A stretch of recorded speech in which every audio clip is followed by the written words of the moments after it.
지식의 놀이터다? 당신이 찾던 지식교양? 공평한 뉴스, 국민의 시선? 파격적인 아이디어와 상상력으로 뉴스를 디자인하는 시선뉴스입니다.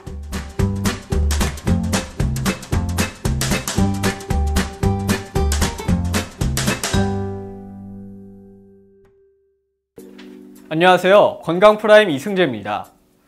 건강하게 살고 싶어 하는 것은 인간의 당연한 본능이죠. 그러기 위해서는 우리는 잘 먹어야 하고 또 잘 배출해야 하며 잘 자야 합니다. 잠이 보약이라고 할 만큼 수면은 인간에게 굉장히 중요한 존재입니다. 오늘 건강프라임에서는 그동안 우리가 가졌던 수면에 대한 궁금증을 풀어보고 질 좋은 수면을 위해서는 어떻게 해야 할지 알아보도록 하겠습니다. 수면에 대한 첫 번째 궁금증, 바로 베개와 관련된 것입니다. 베개를 높게 베면 좋지 않다는 말 들어보신 적 있을 텐데요. 네, 맞습니다. 높은 베개를 베는 것은 좋지 않다고 합니다. 베개를 높게 베면 목이 눌리면서 기도가 막히게 되고 이로 인해 호흡을 하기 힘들어진다고 합니다. 이렇게 숨을 쉬기 힘들어지면 두뇌가 활동하기 어렵기 때문에 잠을 자꾸 깨우려 한다고 합니다. 따라서 적당한 높이의 베개를 목 안쪽으로 넣어서 머리가 뒤로 떨어지도록 베는 것이 가장 좋은 방법이라고 합니다. 수면에 대한 두 번째 궁금증, 우리의 신체 구조상 왼쪽으로 돌아 누워 자면 더 건강하다는 이야기가 있었는데요. 과연 진짜일까요? 전문가에게 물어봤습니다. 왼쪽으로 누운 것이 좋겠다는 거 이유 중에 하나는 숨을 쉴 때 좀 좋겠다 하는 것은 그건 일리가 있습니다. 똑바로 누울 때보다는 옆으로 몰아 누우면 기도가 덜 닦이게 되니까, 그래서 숨을 쉬기 좋고 수면 무호흡증을 줄일 수 있다. 그런데 그거는 꼭 뭐로 누우면 되는 것이지 꼭 왼쪽에 될 필요는 없습니다. 왼쪽으로 누워서 이런 경우는 위에 위장의 모양 때문에 위액의 역류를 좀 막을 수 있다. 역류성 식도염을 막을 수 있다. 이것은 약간 일리가 있는 것 같고요. 그 다음에 혈액순환 때문에 똑바로 누는 것보다 왼쪽으로 누는 게 좋다고 보고 있는데, 그것은 특히 임산부의 경우 혹은 복부 비만이 좀 많으신 경우는 똑바로 누울 경우 혈관이, 복부에 있는 큰 혈관, 대정맥이 눌리게 되면 심장으로 돌아오는 혈액이 막히게 되거든요. 그래서 그건 실제로 똑바로 누우면 좀 위험하게 되는 경우가 있어서 그런 경우는 뭐로 누우면 되는데, 그 경우도 꼭 왼쪽이어야 될 필요는 없습니다. 단 옆으로 누워서 자는 경우에는 척추나 골반이 휘어질 수 있다고 하는데요. 따라서 옆으로 누워서 잘 때는 척추나 골반을 잡아주기 위해서 긴 베개를 안고 자는 것이 좋다고 하고, 척추에 문제가 있는 분들은 똑바로 누워서 자는 것을 권장한다고 합니다. 자, 그럼 이제 다음 궁금증을 풀어볼까요? 혹시 여러분 주변에 옷을 가볍게 입고 자거나 혹은 벗고 자야 잠이 잘 온다는 분들이 있죠? 옷을 벗고 자면 체온이 낮아지기 때문에 더 쾌적하게 수면을 취할 수 있다는 이유인데요. 정말 옷을 벗고 자는 것이 수면에 도움이 되는 걸까요? 쾌적한 환경이란 개인적인 차이가 있기 때문에 꼭 맞는 이야기라고는 할 수 없습니다.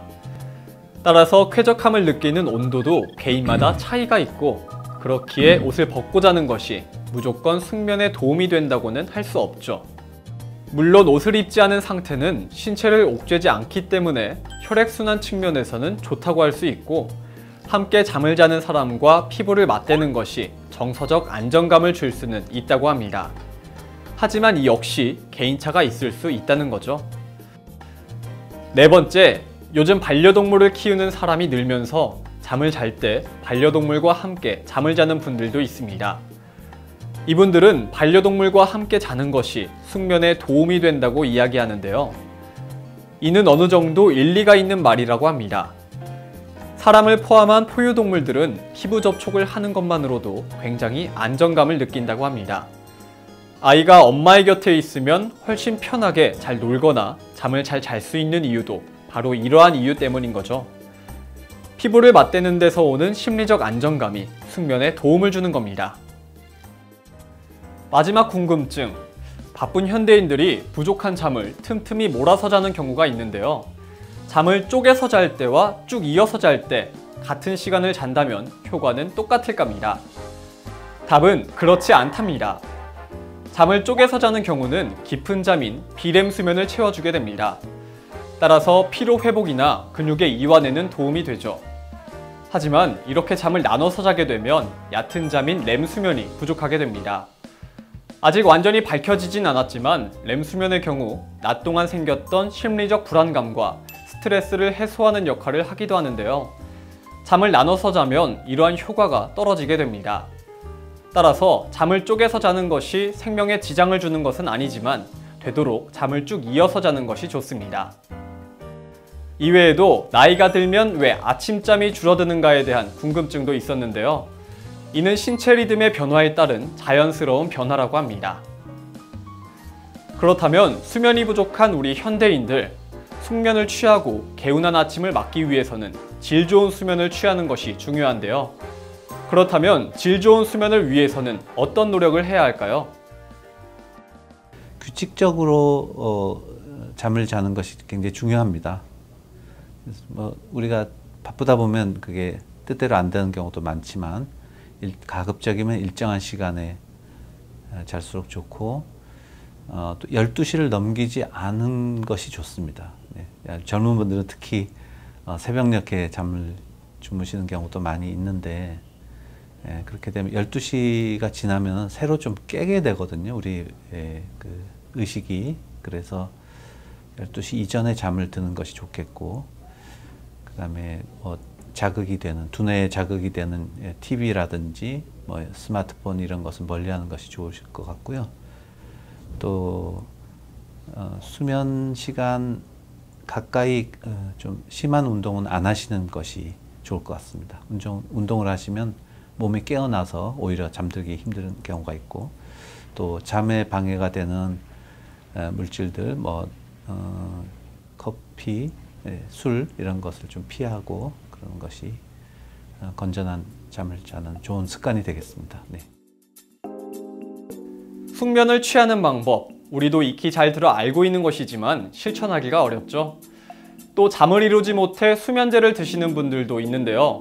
이 전문가들에 따르면 수면제는 오히려 수면의 질을 떨어뜨린다고 합니다. 잘 잤다고 느끼는 것은 안정제 계통의 약이 기억을 약간 잊어버리게 하는 효과가 있어 잠을 잘 잤다라고 심리적으로 착각하는 겁니다. 따라서 잠이 오지 않는다고 해서 수면제를 복용할 것이 아니라 심리적, 환경적 상황을 바꿔보려는 노력이 필요합니다. 오늘은 수면에 대한 궁금증과 질 좋은 수면을 위한 방법들에 대해서 알아봤는데요. 그동안 우리가 알고 있었던 수면에 대한 상식 중 그렇지 않은 것들도 있었습니다. 이런 부분들 잘 기억해 두시고 오늘 밤에는 꼭 숙면을 취해 보시길 바랍니다. 개운한 아침 맞이하시길 바라면서 저는 다음 시간에 찾아오도록 하겠습니다.